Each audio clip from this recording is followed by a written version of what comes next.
if someone was caught drag racing or something like that when they were 16 years old, and they got scared and ran from the cops, and then they arrested them and gave them a felony as a result of it, to me, I don't believe that that's a valid reason, especially if they could, prove that they didn't have any, there was no issues, and there were, and I mean, it's pretty easy to check the driving record and find out, what they've done. This is just for instance, I guess.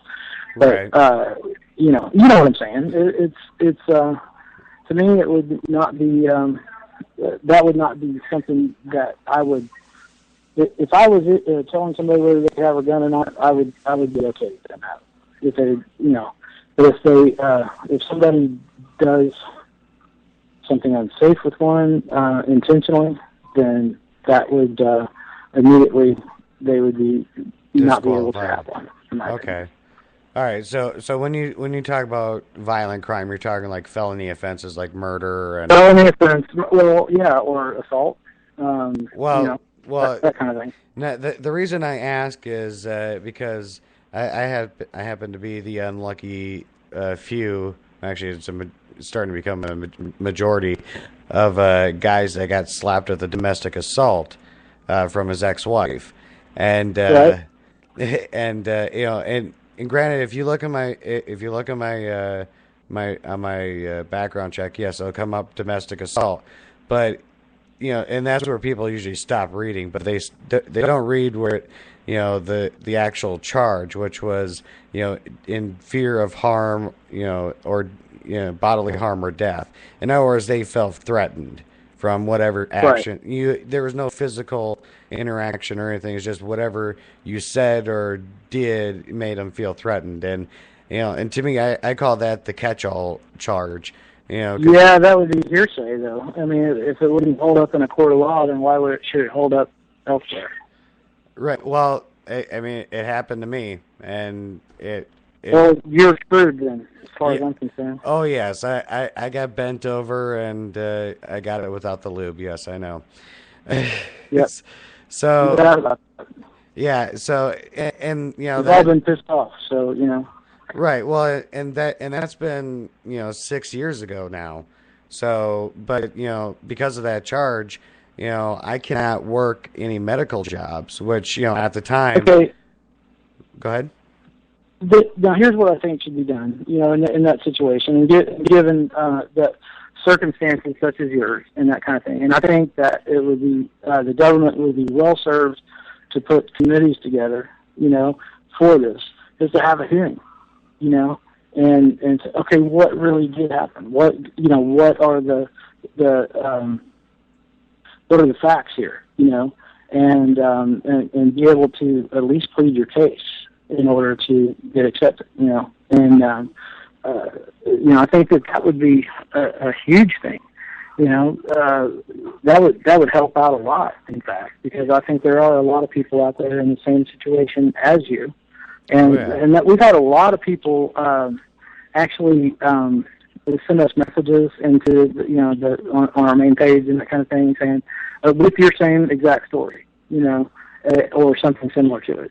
And, I got a feel for those people. I mean, they were totally screwed, railroaded. And, vengeful ex, and, right. or, a bad, just a bad situation, And so, some of them, were, I heard this one guy, he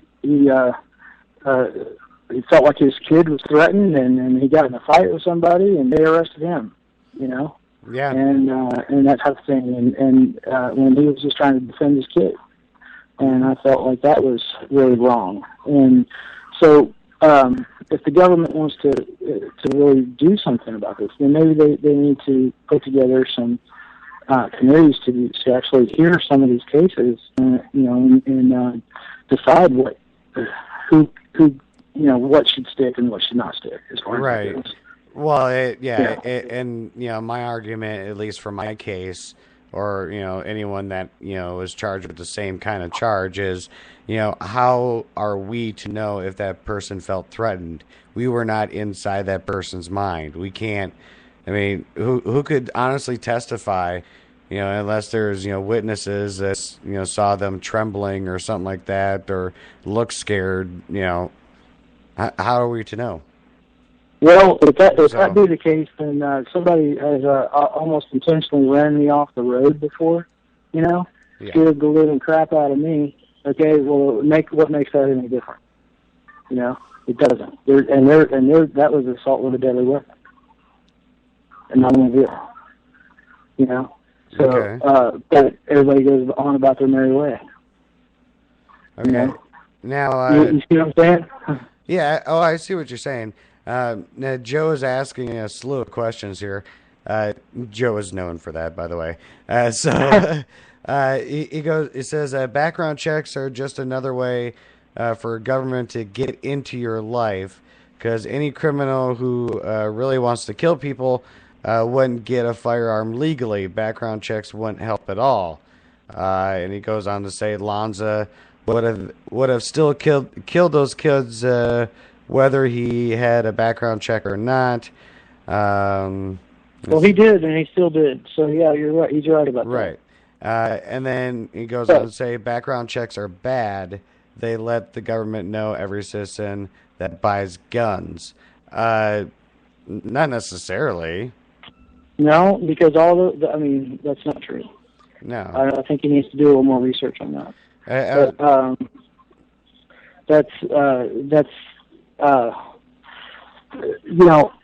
What I'm talking about is the initial sale of a gun. I want to make sure that I would want to make sure if I was selling one of my guns or something like that to somebody that there was some kind of they weren't criminals. I wouldn't like to learn that my gun is used in any kind of violent crime. And I had anything. And I sold it to somebody like that, That's I guess that's what I'm talking about as far as background checks go. Right. As far as registration, I'm totally against it. Right. Well, yeah, I believe registration leads to confiscation. Yes. And when you do a background check, it doesn't come saying that you're getting a background check because you're purchasing a firearm. It's just, a simple background check to, and there's certain flags that come up. And for different things. It's the same thing if you apply for a medical job or actually any job nowadays.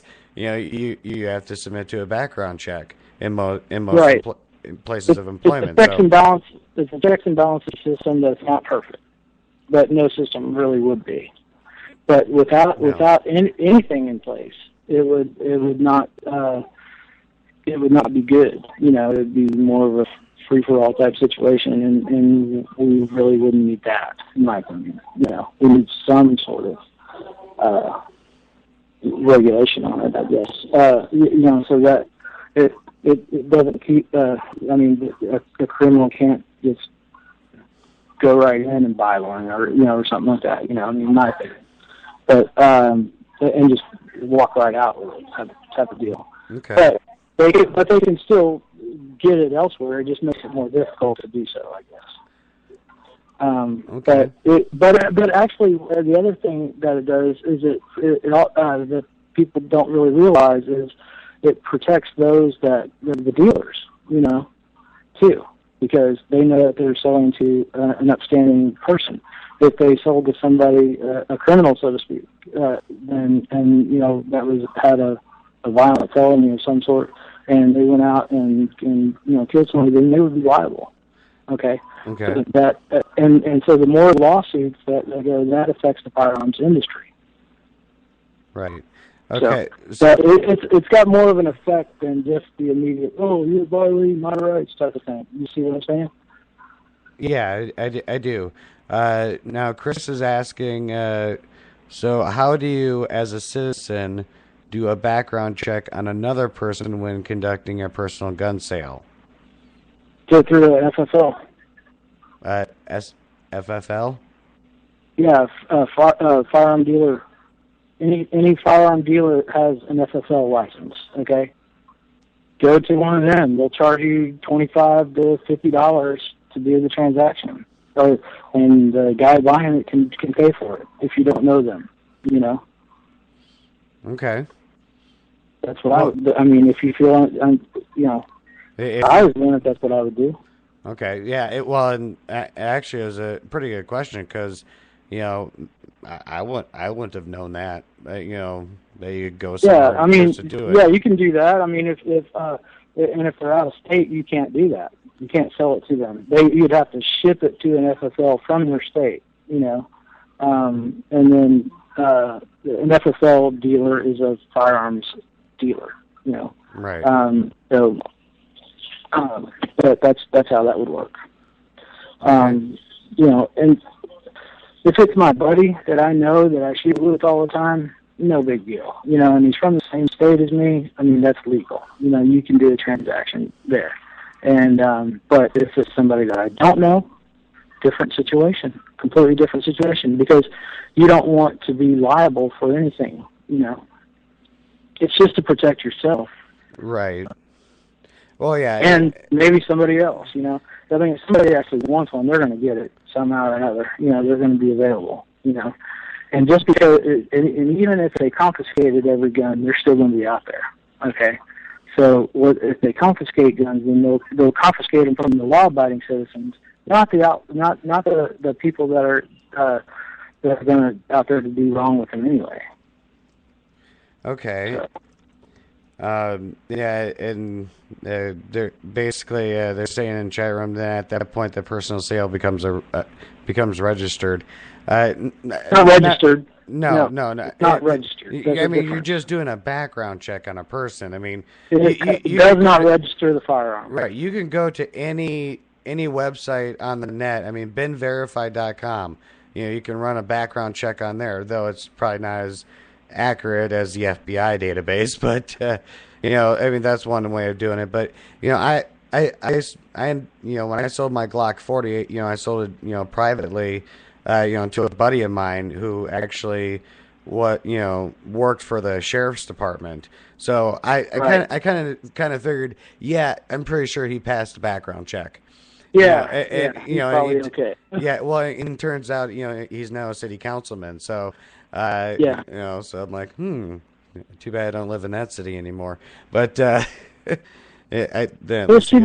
all part of the education process of all this. You know, you know, in my opinion, some of the people out here that do own firearms need to be part of the solution, not part of the problem. You know, and some of them look that if they're totally closed-minded, and they don't see the big picture or the full story, and they're not really getting it. You know, and that kind of thing too. So, you know, there's I promote being a responsible firearms owner. Period. Okay. You know. Now, I know earlier in the show you were saying some of the things that you teach, as well, you know, about the Second Amendment and firearm safety and stuff, but also core values. You had stated. Now, what core values? I think I know what you're talking about, but if you it's very simple. You know, I mean, I like to do what I say I'm going to do. I want to do, you know, if I tell you I'm going to do something, then I'm going to do it. You know, I want to do something. I do other things to help other people. You know, I'm a firm believer of you got to keep it in order to. The only way to keep it is to give it away. So that's what I try to do. I give away my time. I give away my knowledge, all of that kind of thing. It helps me to not just learn more. You learn by teaching all the time, but it makes me feel good about myself. So you know, it comes back tenfold. That's part of, and it's part of those core values, you know, that we grow up with, or we're supposed to have grown up with as kids, and that kind of thing. And I think a lot of society today has kind of gotten away from some of that stuff, you know. Or your word is your bond type of thing, you know, and your word actually means something. And, you know, that's the way I want it. That's the way I try to live my life, you know, and by no stretch of the imagination, and life's perfect. But it's what I strive for, progress, not perfection. And that's kind of where that's all at with me. Okay. And that's what I'm talking about.